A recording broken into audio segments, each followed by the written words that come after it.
Just Cheesy the Podcast, presented by Just Cheesy Productions.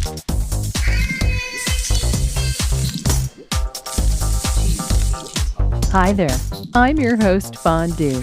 In this week's episode, we're going to be talking about melting cheese. Wow. We're talking the science of melting cheese, Okay. the rheology of cheese, What? ways to melt cheese, and we talk about how you can get paid $1,000 just to eat cheese and sleep. Holy cow. And of course, no episode would be complete without our cheesy joke. Yay, Stay joke. tuned for episode 63, Meltdown, Meltdown. on Just Cheesy, the podcast.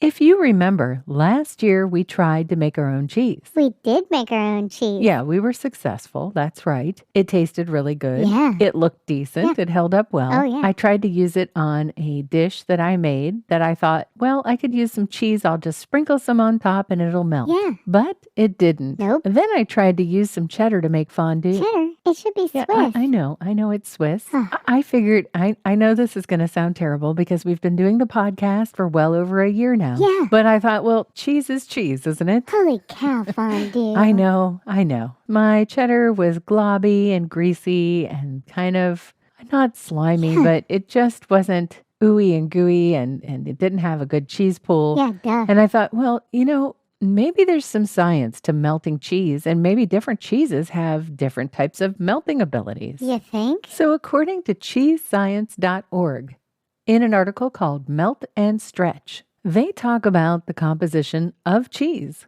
They say cheese is made of fat, water, and casein protein. Wow. And we're going to be going back and forth between two other sources. One is SeriousEats.com in an article called The Science of Melting Cheese, and blog.thermoworks.com. Oh. The Serious Eats article talks about those same casein proteins. They say that the protein clumps together in families called micelles. Myself? Wikipedia says that a micelle is a molecule that's dispersed in a liquid and it forms a colloidal suspension. What? So essentially the micelles are what holds that cheese together. Ah. Obviously, heat is one of the factors in making cheese melt, Right. but it's not the only one. Really? The addition of water and fat can also soften a cheese, but Oh. it can also make the emulsion break. Oh. And the acid level in cheese can make a difference as well. Oh, okay. When we made our cheese last year, it was with whole milk, salt, and vinegar. Right. They say in the article on cheesescience.org that cottage cheese and chèvre,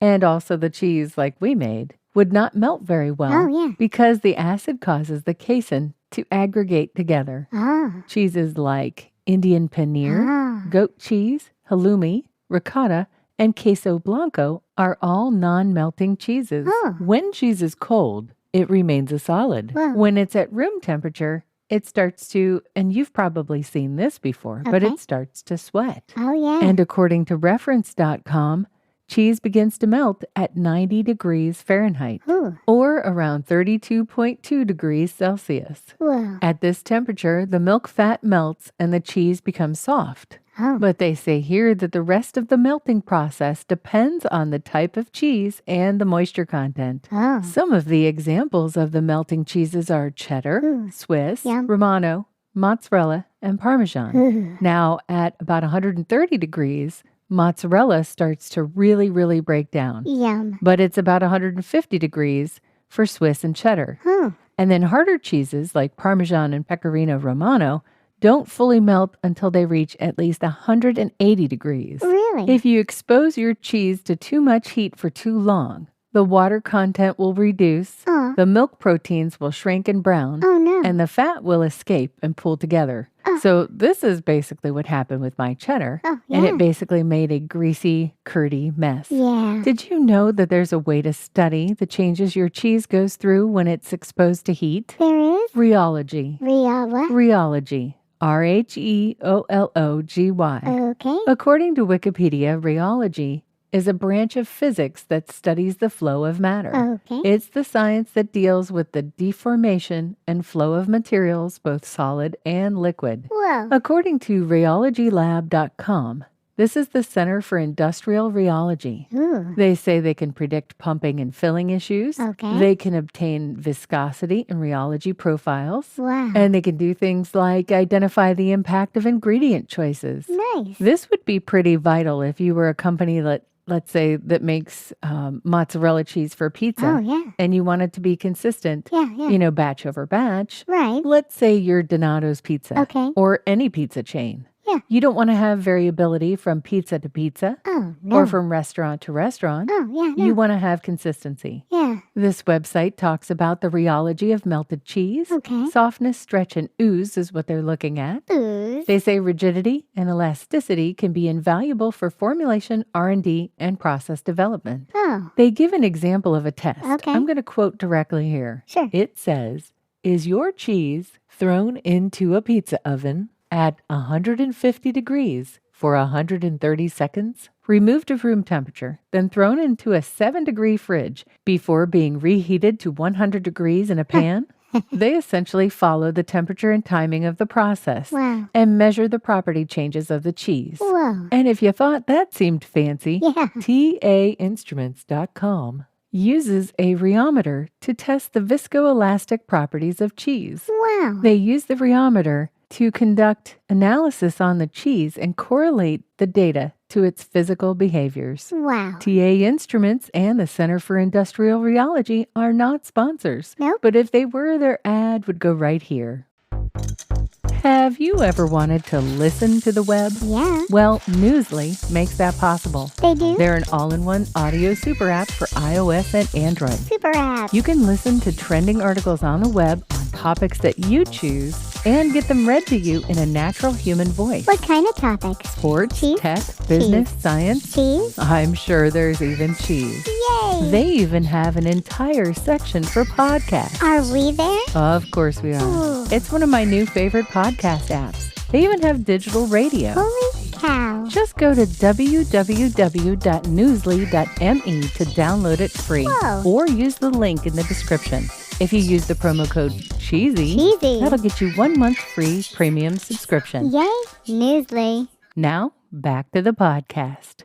So in the first half, we learned about the science of cheese and the Yeah. rheology of cheese. But Right. you know what I really want to know? What? How to melt cheese. Oh, yeah. According to CabotCreamery.com, in an article called How to Melt Cheese, Oh, wow. they give some really practical tips that you can use at home. Nice. Their first set of instructions talks about making a sauce out of cheese. Ooh, yum. They suggest cheddar, Ooh. but they also say that Swiss or Gruyere could be good options. And they recommend using ones with high moisture and lower melting points. Oh, yeah. In order to quickly and evenly melt an entire block of cheese, they recommend shredding that cheese first. Shred it. They recommend adding the shredded cheese to a roux. A roux? Yeah, roux, R-O-U-X. And for those who don't cook all the time, a roux is just a mixture of flour and fat Oh. used to thicken sauces. Oh, okay. This helps the cheese to become a little bit smoother. Ooh. They recommend using a nonstick pan, using low heat, and watching it very closely and stirring often. Wow. Next up, they give instructions for melting cheese in grilled cheese and quesadillas. Oh, yum. They talk about the easy melting cheese like cheddar, American, Swiss, or Monterey Jack. Ooh. And once again, they recommend having a very low but steady heat Okay. to make sure it's even and cooked well. Sure. And for those of us that like a good casserole, they suggest putting the cheese on at the very end Yeah. so it won't burn. It would become bubbly and melted. Yum. It's time for my favorite segment. This week in cheese. Do you remember back in season 2, episode 31, when we talked about dreams and cheese? Do you? Well, if you don't, you should go back and listen to that episode. Yeah. But we talked about a contest from emmasleep.co.uk. Oh, yeah. And I'm not sure if you could tell, but I was a little bit jealous that I couldn't participate. Oh, I could tell. Because that contest was only for people in the UK. Yeah. But guess what? What? On a website called sleepjunkie.com, Sleep junkie. there's an article that talks about getting paid $1,000 to Whoa. try different cheeses before going to bed. Holy cow. The contest is open to U.S. residents over 21. They must own a smartwatch or fitness tracker, have a consistent sleep schedule, be able to sleep alone during the trials, Okay. and can't suffer from any sleep issues Sure. or have dairy or lactose intolerances. Duh. The study starts in March, goes for 3 months, and you'll be given a list of cheeses to use, such as blue cheese, hard cheese, soft ripened and processed, and it will Yum. even include vegan and lactose-free cheeses. Nice. As always, a link to the article will be in our show notes. Good luck, everybody. Yeah, good luck. Are you ready for a joke, Cheesy? I sure am. What happened when the air conditioning broke at the cheese factory? Oh no, I don't know. There was a meltdown. Oh, Get it? There was a meltdown. that's so appropriate. Oh, I know it was appropriate, and it was a little bit cheesy. Thanks for listening to Just Cheesy the podcast. Thank you. Episode 63, Meltdown. Meltdown. We appreciate all of our loyal listeners. Yeah, we And do. if you're new to the show, Hi. please go back and listen to some of our older episodes. We guarantee they'll be a little bit cheesy. Stay cheesy, everybody.